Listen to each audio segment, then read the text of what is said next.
everyone. I'm Mary Sitt, and this is Asian Viewpoints. We're continuing our conversation today with the author Chitra Divakaruni. She's written 22 novels that have been translated into 29 languages, and Chitra is the teacher of creative writing at the University of Houston. Thanks so much for being with us, Chitra. My pleasure always, Mary. So, when you get students into your class, do they have to sort of place into that class and pass this little test to be able to take your class? Well, I teach two kinds of classes. So I teach the seniors, the undergraduates, and I usually teach the final class that they will take. It's called the projects class. So they will create a writing project, putting together several pieces.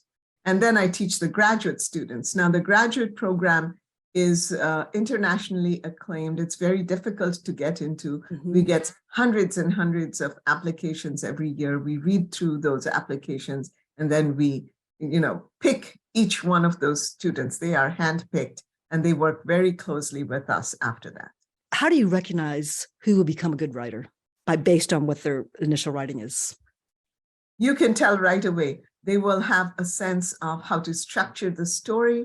They will have a sense of how to create a complex character. Their language will be original. They will use imagery well.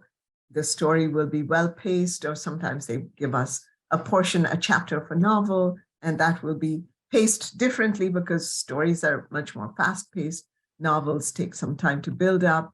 And ultimately, what we're looking for is something that hasn't been done that much before. So we're looking for originality of conception. So tell me about your story, how you came over here as an immigrant and how you became a writer. Yeah, I came here as a graduate student, and I wasn't thinking of becoming a writer. I always did love literature, so I was studying literature in order to be a teacher. And of course, that is also what I am today. And now I feel very blessed because I've been able to combine my two loves. One is my love for literature, and then the other is my love for writing. And the third is my love for teaching, because I do love teaching. And I love my students. It's so fun and inspiring to work with other writers. Well, how did you write that first book, Chitra? Did you have the confidence to sit there and I'm going to write a novel, or did it just come out by accident? Were you just writing in a journal and suddenly you decided, this could be a novel? What was it?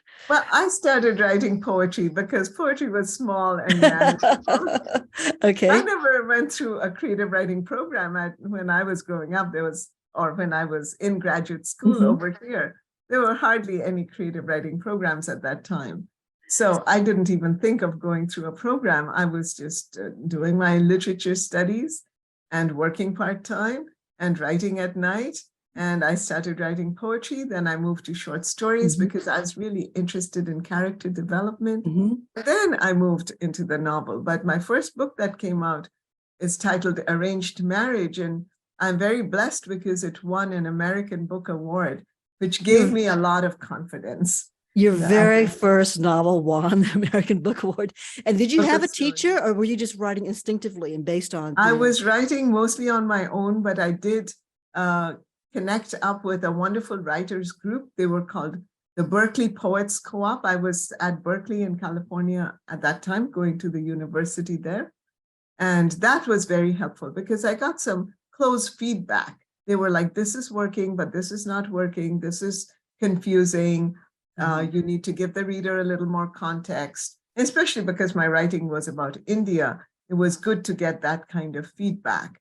And then I just took, then I was teaching at a local community college, and they had a creative writing class with this wonderful teacher called Tom Parker. He was very crusty and he was very, he pushed us. And that was what I needed. So I took a couple of creative writing courses in the evening after teaching in my regular day job. And that was very helpful. But I think what was most helpful for me was that I did have a background in the great books. I had read very widely. And that's what I tell my students. You got to read. In order to be a writer, you got to read. Yes, I will guide you as best as I possibly can, but the great books are your teachers. So tell me how you teach writing. Can someone walk, in your beginning class, they have a desire to write, they think they can write, but they're not really sure. What do you tell them? Well, first of all, I'll give them an assignment. So I'll look at what they're writing. Then I will see right away what are their strengths, what are their weaknesses, and according to them, that I will guide them. I'll say, let's say, you need to make your characters more complex. All right, here's a writer you can read. So then I will give the class, if I see that several people are having characterization issues, I'll give the class a reading assignment. Then they'll read it, we'll discuss it, we'll look at the techniques that are being used, and then they will write another piece. I also give them what's called craft essays. So wonderful writers have written so many great craft essays. I'll give them one on characterization, and we'll discuss the techniques that that writer is telling us about. The third component is the workshop. They will get a lot of feedback, not just from me, but from the other writers. And that's very, very helpful. When you're writing your book, do you have a schedule, a routine? You wake up every morning at 6 a.m. and write for 4 hours and stop? Or do you just sort of write when the muse hits you? How does it work? No, I write almost every day. I don't write on my teaching days. That's the days when I'm at the university full time. And, you know, obviously there are family days when I won't write, but otherwise the rest of the week, I will try very hard to keep to a writing schedule. I have a morning meditation routine, which I think I strongly recommend to people for many reasons, not just to improve one's writing, but I think what meditation does is it really quietens the mind so that I don't know, so that magical things can happen. I think there are inner voices telling us about art all the time, about how to write, what to write.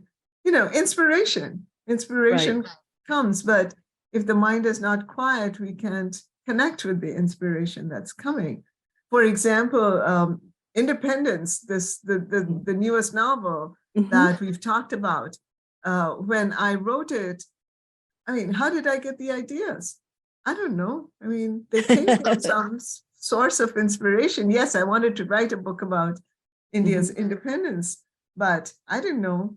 I started writing the book in first person because it's the story of three sisters and they were each speaking in first person. And then boom, inspiration struck. I saw that that's not the way to tell this story because it's also the story of the nation. Right. And so I changed it all to third person, even though it is still very much from the point of view of the sisters. And before you start a novel, do you have a whole outline of your novel?